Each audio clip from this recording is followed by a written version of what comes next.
This is lesson 1 of home finance. This one's going to be a little chatty as I start to kind of talk about a lot of vocabulary and bring up some ideas. And I have a little video to show you. But we're going to just start with, well, I actually started a minute ago already as I was getting my tech running, where I pointed out that I asked students that if there was something you wanted to buy for $500, and somebody said to you, well, if you don't have $500 right now, we'll give it to you on credit, but we're a lot more expensive than a credit card when it comes to your interest rate. Credit cards are somewhere around 20%, I think, nowadays. But if you were to pay me every month until you're paid off, this $500 object is going to cost you $932. Would you be interested? That way you get to take it home right now, but you're going to keep making payments until you have paid me this much. And almost everybody in the class went, no, that's practically paying twice what it's worth. Okay, so if most people think that's a bad idea, then let me show you, let me introduce you to the world of mortgages. If we were to walk up to the Royal Bank today and say, hey, Royal Bank, we are looking to buy a $500,000 house, which, I mean, that's a pretty expensive house, but there's more expensive houses than that in this town. It's saying that it's going to give me a 5-year fixed interest rate. We'll talk about what that means in a bit. And that interest rate is 5.69%. Now, for those of you who are wondering, well, is that a good interest rate, a bad interest rate? Well, I can tell you this. Prime interest rate right now, that means like what the government and all the banks get together and say, yeah, this is about the most we should be charging people for interest right now on loans, is 6.7%. That's the prime interest rate right now. So this is below prime. They're offering you a mortgage cheaper than the prime lending rate. So, okay, that seems good. But, so how much is this going to calculate or to per month for me? Well, let's see. It's like, ooh, that's a $3,107.49 mortgage payment every month. For how long? For 25 years. So how much is that? How much are we paying this for this $500,000 house? Well, let's do the math.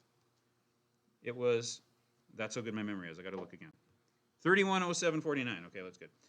3107.49 per month. Now, how much is that altogether? How do you figure that out? Well, you pay it every month. How many months are there in a year? 12. And how many years did they say I have to make these payments for? Okay, let's do the math on that. Calculator, come and see us. Clear all that. somebody better punch with me to make sure I don't goof this up. 0.49 times 12 times 25. Wow. Now you see where I got my little story from, right? 932,247 to buy a house that was really only $500,000. So that means that when I subtract that, the amount of interest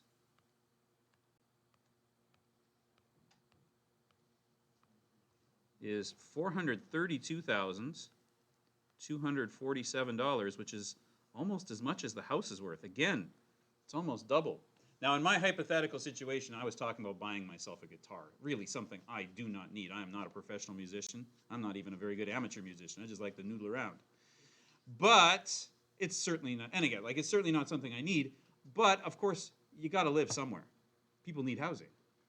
So banks can charge a lot. Now, wait a minute, hold on.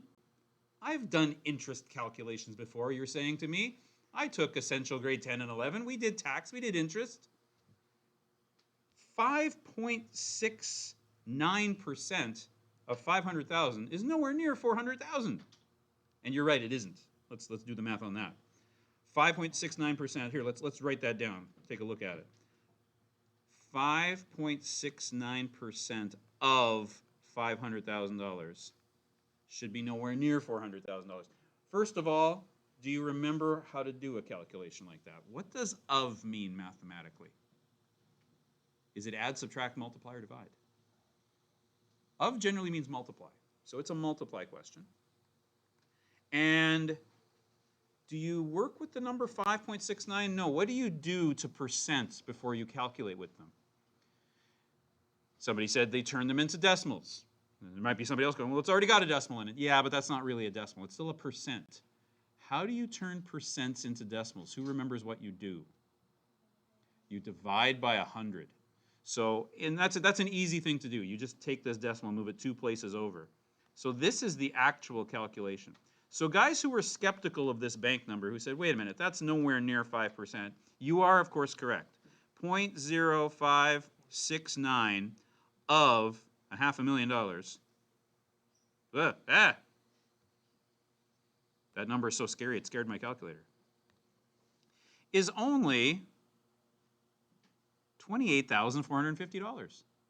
That's nowhere near the amount of interest that the bank's charging me. So where do they get this number from? Well, it's because the interest that they are charging us is a type of compound interest. Some of you might remember that concept from grade 11 Essential. And it's not just regular compound interest, it's amortized interest. The interest has been worked out over an amortization table. And we're going to look at what that means in a few minutes. But hopefully this gets one idea across to you that I want everybody to remember. And I don't mean to put down any of our fine financial institutions in this country, but let's always remember this. Banks are not your friend. They are not. It's like, oh, there's these nice buildings, and they hang on to my money for me, and then when I need it, I can go get it. They're very nice. They keep it from being stolen from me if I were saving it in my house. Yeah, that's sort of what banks do, but at the end of the day, a bank is a business, and businesses have one objective, to make money. And the way they make money off of you is when you have to borrow money from them, they charge you interest at what looks like a pretty reasonable rate, but they amortize that interest. And we're going to look at how that works and what that looks like. First, we're going to watch a little video. So guys who are watching at home, you can pause the video, go to the blog. Where is my blog? And we are going to click on this video. Remember, today's Monday. I already have Tuesday's thing up here. But we're going to click on this video right here. So you can click on that. So I'll pause this, and we're going to watch a video, and then we'll be right back.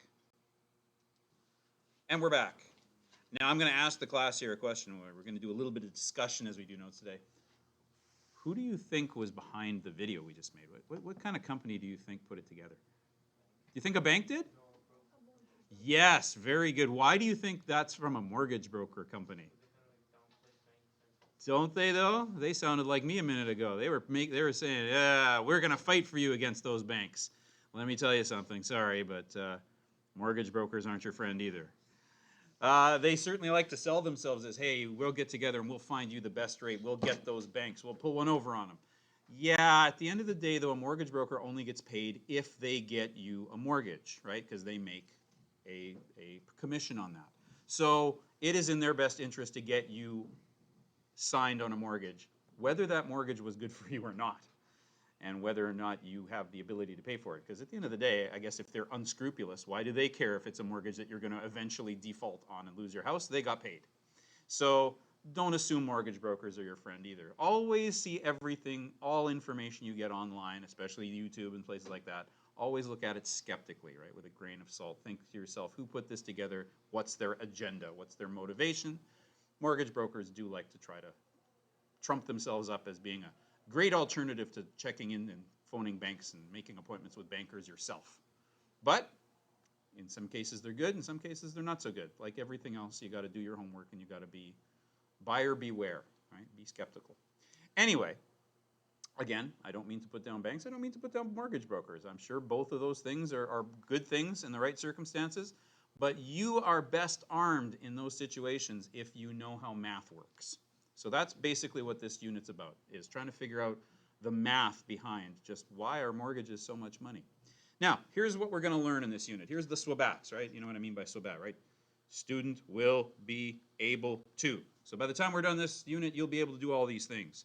You'll be able to solve simple mortgage problems. You'll be able to do that at the end of this class. Describe. Ooh, yeah, this test will actually have like definitions and words, and I'll have to write sentences. I'm not your English teacher. I won't mark you on your grammar and stuff. But you do have to use your words, right? Use your words. Describe the costs. I meant to underline that, not cross it out. Describe the costs involved in purchasing a home, such as closing costs. What does that mean? Land transfer tax. Our guest speaker on Thursday morning, anybody know who it is? His name's Wab Canoe. He is now a politician. That's how you'd know him from TV and stuff as a politician. But for a while, he was a stand-up comedian and a pretty darn good one. And I remember one of his routines revolved around trying to dispel myths about Aboriginal people. And one of them is that, oh, they don't have to pay any taxes. Yeah, they do. And he used to complain about, hey, I bought a house, I had to pay a land transfer tax. Land got taken from my people, now I got to pay tax on it. There's something very wrong about this. I'm sure he tells that joke better than me, but it's a good point. Everyone who buys a house has to pay land transfer tax, and that's probably the weirdest of the calculations we're going to do. It's the toughest thing in this unit. But we don't hit that for a few days. Lawyer's fees. What? I'm going to sue somebody? I just want to buy a house. Why do I got to get a lawyer involved? We'll talk about that. It's a good idea to have a lawyer involved when you buy a house, especially if it's not a brand new house. House insurance. Do I have to have house insurance? No. It's a pretty good idea. I've been in the same house now since 2000, so that's 23 years, and I have had 3 claims against my insurance I had to put up. So I'll talk about those as we move on. Moving expenses. Again, it's like, what? Me and my cousin and a couple buddies will just rent a truck, we'll move everything. We're good. We don't need to pay for moving expenses. Never say never. Got to rent a truck, right? And you never know. You might, when you look at the numbers, realize that, might be worth my time to just, or worth the money to just pay professionals to do it. Then my stuff doesn't break. Or if it does, it's insured. Right? Moving companies are bonded. Your cousin probably is not. We'll talk about what that means when we get there. Solve a problem involving home insurance options. We'll be able to do that. Discuss, again, discuss means you'll have to use your words, the difference between preventative maintenance and emergency repair costs, and why sometimes more of this means less of that. Compare the benefits of owning versus renting. Not everybody wants to own a house or a condo. Some people spend their whole lives renting, and there's nothing wrong with that. We will explore the pros and cons of both. Discuss energy efficiency options and the immediate and long-term impact on your housing costs. Discuss the daily costs involved with home maintenance. Property tax. This is a very important one because this is how I get paid. So we'll talk about that one, and that's maybe the second weirdest math in this unit compared to land transfer tax. And then finally, determine the economic feasibility of a home purchase using the gross debt service ratio. How does the bank decide whether you should be approved for a mortgage or whether they, should say no thank you, we'll go take your business somewhere else? Well, it's basically a calculation and it involves this number. And this is an important thing. You guys are probably too young to remember this, but in 2008, the world financial system more or less collapsed. If you ever saw the movie The Big Short, that's a really good movie about those days. The Americans elected Obama, a very out of left field. If you'd have told me 5 years before they elected Obama, A, the Americans are going to elect a black guy. B, he's going to have the same middle name as, like an internationally well-known terrorist. And they elected him. Why? Because they were done with the conservatives. Done. Because they blamed the mortgage crisis on the conservatives. Probably correctly. What caused the international banking system to pretty much collapse? Too many bad mortgages. Too many mortgages for people who could not afford to pay them, and too many of them went bad. Other banks and other institutions bought up the bad debt, nobody paid it, and eventually, like a house of cards, the economic system collapsed. Now, it wasn't as bad in Canada, because in Canada, we have something that we're going to talk about in a minute called the is it the CHMC or the CMHC? I always forget. Let me look it up. It's the CMHC, right. CMHC, which stands for the Canadian, you could write this down if you want, Mortgage and Housing Corporation. And again, conservatives will look at that and go, ooh, corporation, good. And then they go, wait a minute. Government corporation, bad. But Every mortgage that's ever signed and sold in this country has to be approved by this government corporation so that we avoid unscrupulous banks and unscrupulous people lying to the banks about how much money they make from getting into bad mortgages that will eventually collapse and people won't be able to pay them. So the CMHC is probably the main reason why Canada suffered far less than many countries when everything kind of collapsed in 2008. Having said that, 2008 isn't the only time that things went kind of bad. Let me show you something. I showed you a few minutes ago that the prime interest rate is right now 6.7%, and so they're offering a mortgage there on the front page of the Royal Banquet at 5.69. So that's fairly low. That's lower than 6.9. Now I got to admit, a few years ago, I actually got one of my mortgage term rates was like 2 point something. It was really low for a while. So this is up quite a bit. Having said that, count our blessings. Check this out. I found this one. This one is a history of the prime lending rate in Canada, and look at the chart. These were the doom years. This was the early 1980s when a lot of people just couldn't pay their mortgages anymore because suddenly the interest rates spiked into the 20s. And suddenly people who were paying $1,000 a month for their mortgage suddenly had to pay double that, and they just couldn't make ends meet. So, yeah, question? Ours is going up. Ours is going up. We're coming out of COVID. We're trying to restart the economy. We need banks to be able to make more money.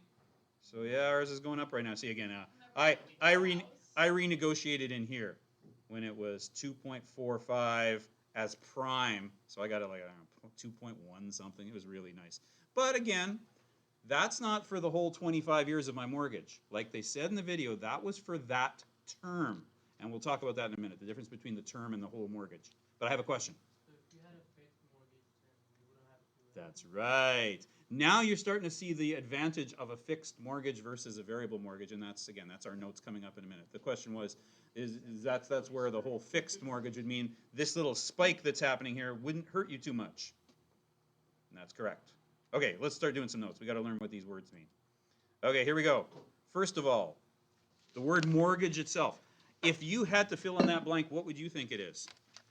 What is a mortgage essentially? It's a loan. Okay, it is a contract. That's true. But at the end of the day, the best word that describes it, I think, is it's a loan. It's a loan in which property or real estate, namely a house, is used as collateral. Do we know what the word collateral means? I'm not going to make you write it down if we can just talk about it. Collateral means that's what the person lending you can take from you if you can't pay your bills. So the house itself is the collateral. So if you stop paying your mortgage, you will lose your house. It's the same with a car loan, which that'll be our next unit, vehicle finance, right? If you can't make your car payments, they can take your car away from you. A guy I went to high school with got that as a job for a while. He was a car repossessor. He got to steal cars for a living. Until he got shot at a couple times. So it wasn't that fun. And that's here in Canada. I can only imagine what it'd be down south. Oh, my word. Apparently crab fishing is somehow more dangerous than that because that's supposed to be the most dangerous job. I don't know. Isn't that the most dangerous catch or whatever that show? They say that's the most dangerous job in the world is crab fishing, I guess. I mean, it looks pretty gnarly on those boats. Okay, we're way off topic. Let's get back. All right, so collateral means that is what the bank can take from you if you're not paying your bills. That's collateral. Now, the next thing that it says is that the loan is used as collateral and the borrower, that's the person who's getting the mortgage, the borrower receives cash. Now, when I say cash, obviously it's electronic cash. They're not going to walk up and hand you stacks of bills, but that money goes into your account, and then that money goes out of your account to buy the house. And now you owe the bank a mortgage. So, borrower receives cash from the lender, or the bank usually, then makes payments over a set time span until they pay back the lender in full, and that includes all the interest. Now, the amortization period is the length of time in years that you will need to pay off a mortgage. Can you just squeeze one in? Can you write small? Oops, come back. Oh, apparently I'm not on my pen anymore. What happened? Come back, pen. There you are, now you're on. term, oh, I guess we're supposed to use full colon here. Term is the length of time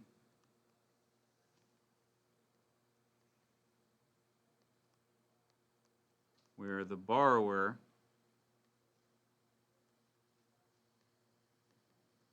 pays under agreed, can't spell, agreed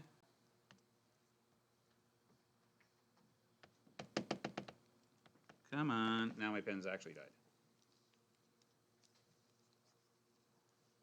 There we go. Agreed conditions. So I'll go back to that. I'll let you catch up to what I was writing since you had to watch me play with my pen there for a second.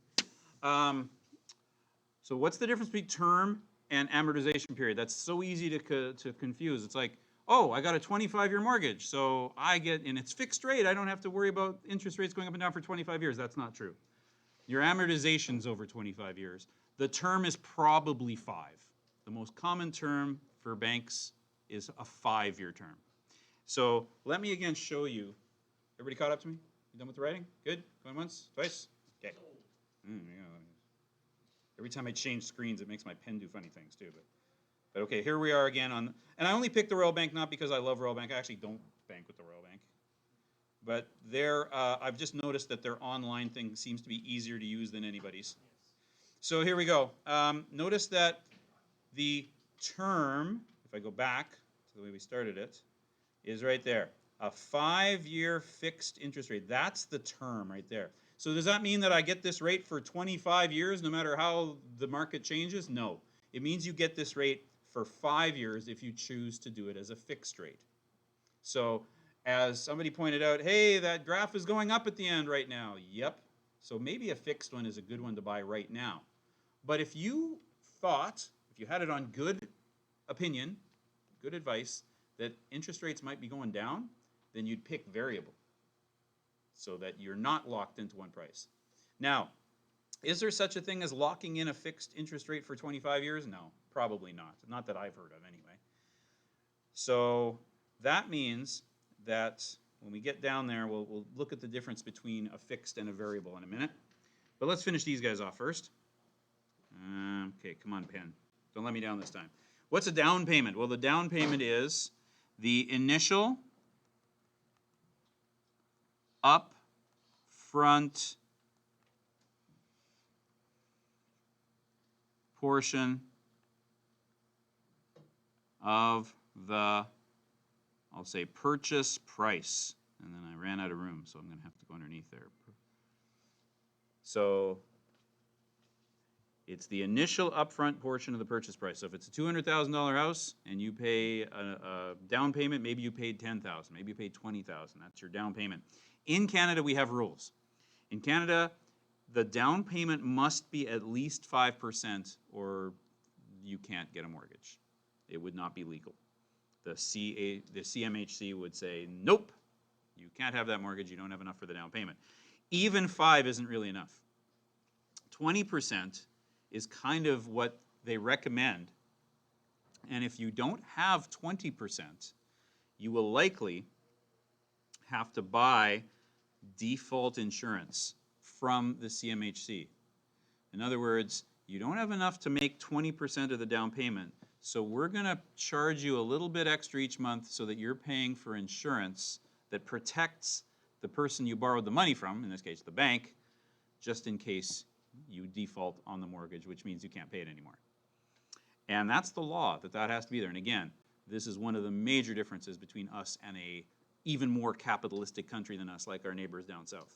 They would look at this like, what? If I don't have this, I got to pay more of that? There's a government agency that gets between me and my bank? Communism. But this certainly does protect our country from having bad mortgages crash our economic system. And it is also it's also a good thing so that the housing market won't collapse either, because if all of a sudden nobody can afford their mortgages anymore, then who's going to buy these houses? And the answer is, well, in some cases nobody. There are lots of major cities where whole neighborhoods just people walked away from their mortgages in 2008. And a lot of those houses fell into disrepair and they just became nothing. So we want to make sure that never happens again. All right. How big is that? 20%. How good's your mental math? Let's go with the example we were looking at when we typed it in, 500,000. Do you know how to find 10% of a number? Good. 10% of a number means get rid of that zero, right? You times by 0.1. So 10% of that number is 50,000. So 5% would be half that, and 20% would be twice that. So if you want to buy a $500,000 house, you have to have that much for a down payment, or the answer is no. And if you want to avoid having to pay the extra insurance to secure your loan, you have to have that much for a down payment, $100,000. That's a lot. Houses are expensive. All right. Spelling. Principal. That's the same way we spell like a school principal, right? Because he's both a prince and a pal. That's the way I remember it. The other principle is, of course, like your principles, your ethics, your morals, and that's spelt like this, principle, like that. So it's not that one. We want this one, principal, which is the amount of money you borrow, also called the mortgage amount. Interest is your financial charge. It's how much it costs you to borrow money. I'll just say to borrow. And again, we just did a quick calculation, and if I were to walk in without, I guess there was no down payment in my calculation there, but if I were to walk in and get a mortgage for $500,000, apparently that's about $400,000 in interest I was paying over 25 years. Boy, that's a lot. The unpaid balance is the portion of the value of your property owed to the financial institution. It's the part that you don't own yet because you're still paying for it. The equity is the part that you own, the portion of the value of your property that you own, and it's the difference between the value of the home and the outstanding balance on the mortgage. And of course, as housing prices go up, the equity goes up, and as the number of payments you put in goes up, the equity goes up. Now, none of our calculations in this course are going to take into account the fact that housing prices go up. It's not like, hey, calculate the equity in this, and then quick, we got to run to the real estate news to figure out how much this house has gone up in value over the last 5 years or whatever. We never do that. We're just going to base it on the actual payments and interest. All right, let's check your understanding here. You buy a house worth $200,000, you make a down payment of $20,000. How much is your mortgage? Well, you've already paid $20,000, so how much do you still have to pay? How did I get this number? By subtracting 200,000 minus 20,000. So 180,000. What's the equity in your property? Well, how much of it did you pay for? 20,000. I guess I could add a C part to this. Will I have to pay CMHC insurance? Well, I don't know. What do you think? Is my down payment more than 20%? Again, let's do this mentally. What's 20% of 200,000? All right, so that's easy mentally. 10% is just take off a zero, so 20,000. So 20% is 40,000. So this is only 10%. So the answer is yes. It's enough to buy. It's bigger than 5%, but it's not big enough to avoid homeowner protection insurance or mortgage protection insurance. All right, so there's the first type of calculation. Now we move on to types of mortgages.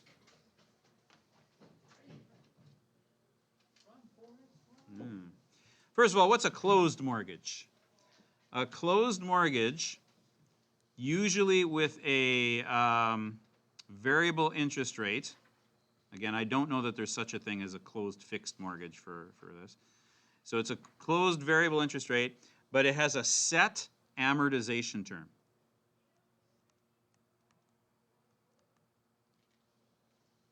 When I bought my house in 2000, I had a teaching job at Acadia Junior High, but my wife was still subbing, which is good work, but it doesn't make as much as a full-time, full-employed teacher. So then after about a year, my wife got a job, and now we have 2 teaching incomes. So as soon as we could, we re-amortized, we refinanced and put bigger payments down so that we could own the house sooner. So we basically went from a 25-year mortgage to a 20-year mortgage. Can you do that with a closed mortgage? No. You have made an agreement that you are going to pay for 25 years or 20 years, whatever the amortization was set at, and you're not allowed to make extra payments so that you can knock that time down. Well, that's not true. You are, but you can't pay off a closed mortgage before the agreed end date without paying a penalty. And that penalty would equal the amount of interest that they were going to make if you'd have paid the whole thing right up to the end. So they got you. Closed mortgages are not a great idea for a lot of people, especially if you think for sure you're going to move or you expect that eventually you'll get a better job and move up in the world and you want to renegotiate. But having said that, they tend very often to be the cheapest mortgage offered to you. So it might be if it's like, no, I know I'm going to live in Winnipeg till I die. It's where all my family is. I ain't going nowhere. Well, then you might be, maybe a closed mortgage would be good for you. An open mortgage is a mortgage that you can pay off, renew, or refinance at any time. Now, there might still be some penalties to paying things off earlier. They might just bump up the interest rate a little on you because you're not giving them the interest that you would have gotten if you kept paying for more years, but it's nowhere near as bad as the penalty is if you try to get out of a closed mortgage. Okay. So, just like triangles, and I'm talking about triangles for people watching this video because our last unit was polygons.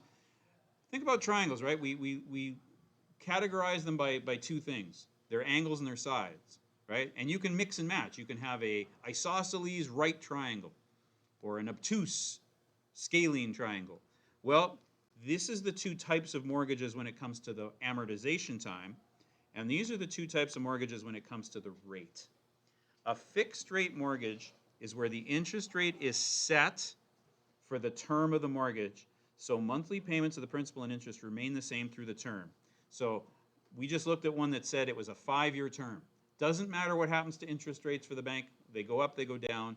Your contract is for 5 years. Your payments won't change for those 5 years. Okay? And it's a good idea when interest rates are low. A variable rate mortgage is when the interest rate, okay, I'm going to use a big fancy word here. Do we know this word?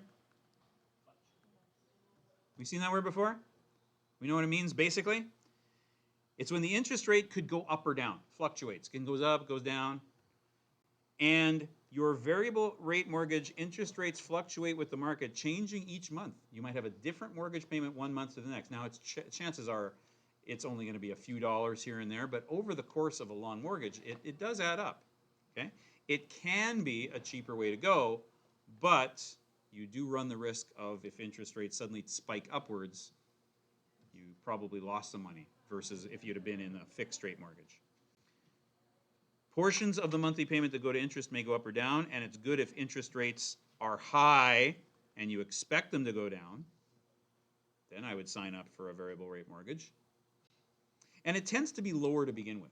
They'll offer you a variable rate mortgage at a better interest rate than the one I would offer to somebody at a fixed rate. Okay?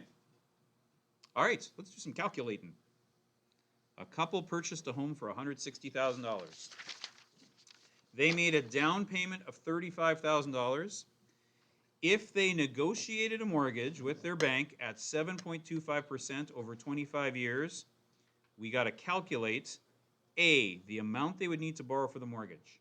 Okay, so here's how you find that. There's a little formula for it. Your mortgage is how much your purchase price was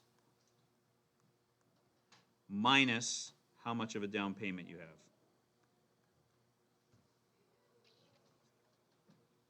And like everything in this course, you get a calculator for that. So break out your calculator. 160, 1, 2, 3 zeros, minus 35, and 1, 2, 3 zeros. And make sure that all your final answers have units. This is money. Everything should be rounded to 2 decimal places, or in this case, at least. You don't have to show the decimal if it's a whole amount. There you go. But put the dollar sign one way or the other. Okay, so there it is. There's how much the actual amount of money I'm borrowing from the bank is. How do I calculate what it is that they actually are going to charge me? Well, I need to look it up on a table. So here's the table we're going to use. I don't have one to hand to you right now. It might even be downstairs already. But I'll get it handed out to you tomorrow when you actually start the homework on this. But it looks like this. Here's the table we're going to look at. Dum-da-dum.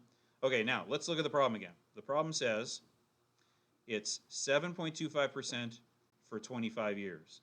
So we go to our table. That's not the table. Hang on. There it is. And we look down, where's 7.25%? Well, there's 1%, 2%, 3%, 4%, 5%. There it is, 7.25.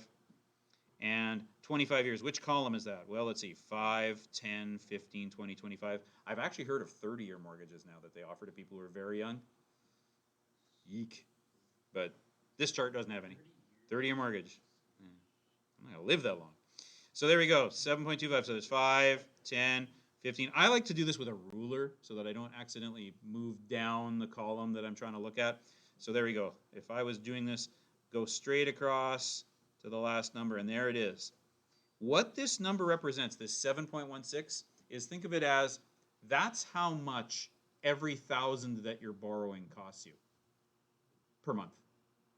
So 7.16 is my table value. Here's the formula. We'd go monthly payments, I'll just say MP if that's okay with you, is the mortgage amount. And remember, how much is the mortgage? Is it 160? No, it's 125. Remember, we paid some of it already in a down payment. So 125,000 divided by 1,000 times, and that table value I read was 7.16. Every year I get this question, where does that table come from? Well, the banks sit down and make it. Again, the Bank of Canada, the CMHC, they decide what is fair for their rates, and they're all pretty much the same from bank to bank to bank. And the math they have to use to set those tables and create them involves calculus. So if there's anybody sitting there going, oh, you know, I was thinking about doing the Asper School of Business, but they tell us that we need calculus for it. What does calculus have to do with business? Calculus is the math of when rates change. And the rate at which you have to pay something back changes with the market. So it takes calculus to make an amortization table. Anyway, MP is, and let's do the math on that. You know what? I am never going to touch a calculator to divide by any number that starts with a 1 and has nothing but zeros after it. And you shouldn't either. How do you divide by 1,000? Move the decimal over 3 places. So that zero's gone, that zero's gone, that zero's gone. This is 125 times 7.16. Now let's bring the calculator back. 125 times 7.16. Enter! $895. That's pretty good for a mortgage payment monthly, but keep in mind that's a pretty small mortgage nowadays. That would be very much a starter home. So $895 is the mortgage payment. Now, how much interest am I paying on that first month's rent? This is a formula everybody should be familiar with from either grade 11 essential, or maybe you might even remember back in junior high you might have saw it. It's called the PERT formula, PRT. Interest is principal times rate times time. So the interest is the previous unpaid balance. Well, at the very first month, I owe $125,000, right? I'm brand new into this mortgage. The interest rate was 7.25, is that right? Yeah, 7.25. That's how good my memory is. But again, do I write 7.25? No, what do I do with that number? I divide it by 100, so 0.0725, right? Remember, the decimal moved from here, 2 places to there. So there's my principal times my rate. Why the fraction? Because this interest rate is per year. And what kind of a payment am I looking for? Month. How many months are there in a year? 12. Or think about it this way. A month is 1/12 of a year. Does that make sense? You get why you're timesing by a 12th now? So times by 1/12. Now again, I am not going to punch a fraction into my calculator. Timesing by 1/12 is the same as doing what? It's the same as dividing by 12. So I can go 125,000 times 0.0725 divided by 12. There might be people go, wait a minute, this says times. What do you mean divide? That's what timesing by a fraction means. It means you're dividing by the bottom number. And that's going to give me $755. Now, this is money. Where do you round money? 2 decimal places. Very good. So 755.21. Think about what that means. My first mortgage payment was how much again? $895. That much of it was interest to the bank. So, how much did I pay towards the actual principal of the loan? Well, my principal is $895 minus the $755.21 of it that was interest. So 895 minus my last answer is $139.79.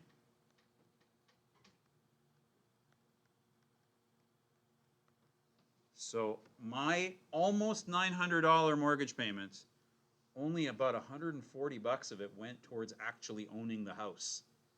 This is how much the bank makes off of me. Told you they weren't your friend. Now, I am, however, still getting $139.79 worth of house. So that means my unpaid balance, which started off at $125,000, now has less balance because I've paid that much of it. So my new unpaid balance is $125,000 minus that last answer. I'm just going to use the answer button. Oh, I love the answer button. So $124,860.21. So 124,860, 124,860, and what was it again? 21 cents. And again, put a number sign on it. So that's how much I now owe the bank for my mortgage. Or that's how much I owe on the house. That's not for the mortgage because there's the taxes. That's how much I owe still on the house. And how much of the house do I own now? Well, remember, what did I start out with? All right, what was my down payment again? $35,000. So I started out with $35,000 of house that I own, and I paid this much to the principal. So now I own that much more of my house. So now I own, this one I don't think I need a calculator for. I own $35,139.79. Can everybody see how I didn't need a calculator because I could just fill in those zeros with the 139? If I put it in columns, they would just go in there, right? Just for fun, how much interest, if I stick with this mortgage for the full 25 years, am I paying the bank? And actually, I've already signed that I'm going to do it. So even if I try to get out of this mortgage, they're going to get this money from me. How much is it? Well, the total amount is the number of monthly payments, which was $895, and it was 12 months of the year for 25 years. So what kind of a number is that? Let's do the calculation on this. 895 times 12 times 25 equals, hello, $268,500.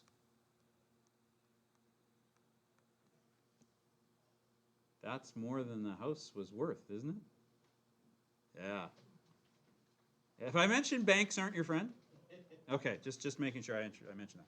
So how much is that interest overall? Well, it's the total amount, so 268,500 minus, and remember the original mortgage, don't use how much the house is worth. Remember, you actually only borrowed this much from the bank, right? 125. The down payment doesn't count here.